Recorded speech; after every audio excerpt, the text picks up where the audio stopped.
Hello everyone, स्वागत है आपका और एक नए वीडियो में। और आज का हमारा टॉपिक होने वाला है ये गुलाब का प्लांट। दोस्तों, आपके गुलाब में अगर फूल नहीं आ रहे या फिर कलियां नहीं बन रही तो सोचने की बात है, क्योंकि इस टाइम पे गुलाब तो काफी ग्रोथ करता है। आप देख सकते हैं इसमें कितने सारे फ्लावर्स आ गए हैं। ये तो पुराने फ्लावर्स हैं, नए आते रहते हैं और कली भी आप देख सकते हैं यहाँ पे है। यहाँ पे नई कली बन रही है। आपको साइड में करके दिखाऊं, ये देखिए यहाँ पे एक कली है।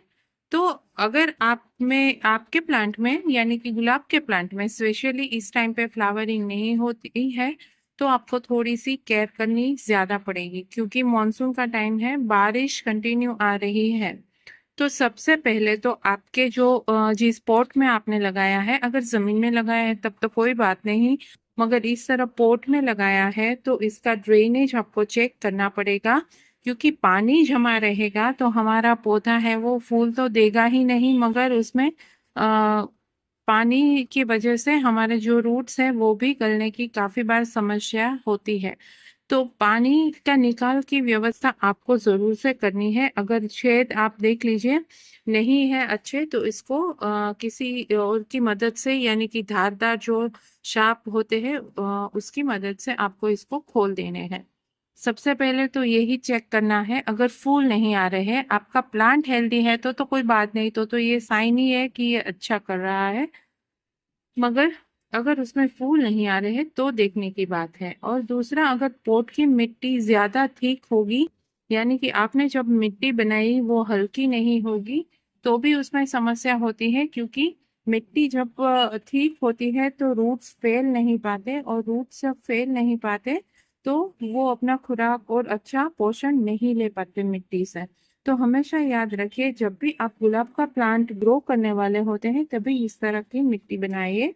ये जो है वो मैंने 30% ड्राई हस्क लिया है, 20% मैंने इसमें मिट्टी डाली है, फिर 30% मैंने इसमें वर्मी कंपोस्ट या आपके पास अगर गोबर की खाद है तो वो डाले। फिर नीम खली, बोन मील, काफी सारे ऐसे जो ऑर्गेनिक मटेरियल है वो इसमें मिक्स करके आप मिट्टी को हल्का बना सकते हैं। मिट्टी अगर हल्की होती होगी तो आपका 50% काम तो उसमें ही हो जाएगा। और फिर रही इसमें कली ना आने की बात, तो वो एक और कारण है, वो धूप की कमी होती है। यानी कि धूप अच्छी नहीं मिल रही पौधे को तो वो कलियां नहीं बनाएगा। ऐसे ही ग्रीनरी बनी रहेगी मगर आप वेट करते रहेंगे और कलियां इसमें नहीं बनेगी। तो धूप अच्छी खासी गुलाब के पौधे को चाहिए, यानी कि धूप दोपहर की जो धूप होती है उससे आप बचा सकते हैं। मगर अगर सुबह से लेके 12 बजे तक की धूप आती है तो वो सबसे बेस्ट है। और दोपहर की कड़कती धूप में अभी मत रखिएगा, क्योंकि इसके जो पत्ते हैं वो जल जाते हैं। तो फिर आपको वो दिखने में भी अच्छा नहीं लगेगा और ये ग्रोथ भी अच्छा नहीं करेगा। तो बस इसका ध्यान रखिए, और इस तरह के जो पुराने पत्ते हैं वो आप हटाते रहिए। देखिए ये जो है उसमें धूप की वजह से या कुछ न्यूट्रिशन की वजह से ये पत्ते पीले हो गए हैं। तो मैं क्या करूंगी, अभी ये पत्ता निकालने जाऊंगी तो ये सॉफ्ट पत्ता है तो पूरी डाल मेरी गड़बड़ा जाएगी, तो मैं यहाँ से कट कर दूंगी ताकि यहाँ से नई ग्रोथ निकले और उसमें कली भी आने लगे। देखिए जितनी भी नई ग्रोथ है उस सभी में कलियां आ रही है, यहाँ पे भी आप देख सकते हैं। और सबसे एक अलग इसमें महत्व की बात मैं बोलूँ तो वो होती है ब्लाइंड शूट। यानी कि जिस भी शूट्स में आपके यहाँ कली नहीं बन रही तो उसको तुरंत से पिंच कर दीजिए, यानी कि ऊपर से प्रून कर दीजिए, ताकि जो नई उसमें ग्रोथ आएगी उसमें कलियां बनेगी। तो गुलाब में आपको दोस्तों यही ध्यान रखना है, प्रूनिंग का सबसे अहम रोल होता है गुलाब का प्लांट अगर आप ग्रो करते हो तो।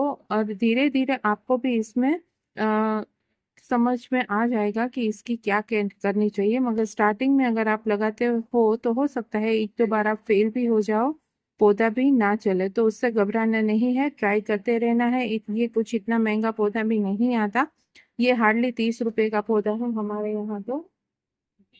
तो बस आपको लेना है और ट्राई करते रहना है। तो हाँ, मैं कहा थी एक ब्लाइंड शूट आती है उसको निकालते रहना है, और दूसरा डेड हेडिंग करनी है। यानी कि देखिए ये जो मेरे फूल है वो काफी पुराने हैं, आपको पता चल रहा होगा इसकी पेटल्स देख के। तो मैं क्या करूंगी, इसको मैं यहाँ से कट करूंगी, जहाँ पे ये मेरे 5 पत्ते हैं, आप देखिए ये 5 पत्ते हैं, तो उसके ऊपर यहाँ से मैं कट कर दूंगी, ताकि और नई ब्रांच आएगी और उसमें नई नई कलियां बनती रहेगी। तो ये भी आपको गुलाब लगाते हो तो प्रूनिंग कटिंग का विशेष रूप से ध्यान रखना है। और फेब्रुआरी में तो आपको इसको रूट प्रूनिंग करनी है।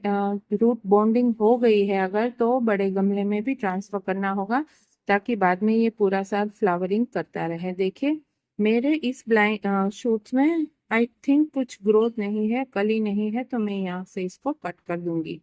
और अब हम फर्टिलाइजर की बात करें दोस्तों, तो ये मैंने जब ट्रांसफर किया था तब मिट्टी अच्छी बनाई थी, अच्छा फर्टिलाइजर डाला था, इसीलिए मुझे अब तक तो इसमें कुछ डालने की ज़रूरत नहीं पड़ी। मगर आपका पुराना पौधा है, यानी कि ट्रांसफर करने के 3-4 महीने बाद आप इसमें फर्टिलाइजर दे सकते हैं। और हो सके दोस्तों तो ऑर्गेनिक फर्टिलाइजर दीजिए। देखिए ये भी मेरे ऑर्गेनिक फर्टिलाइजर का ही कमाल है, इसमें कुछ केमिकल डालने की ज़रूरत नहीं होती। हम ऑर्गेनिक मैटर यानी कि ऑर्गेनिक घर से निकलने वाली सभी खाद से ही इतने अच्छे रिजल्ट पा सकते हैं। तो कौन कौन सी खाद यूज करनी है उस पर मेरे काफी सारे वीडियो पड़े हैं, तो आप चैनल पे जाके देख सकते हैं।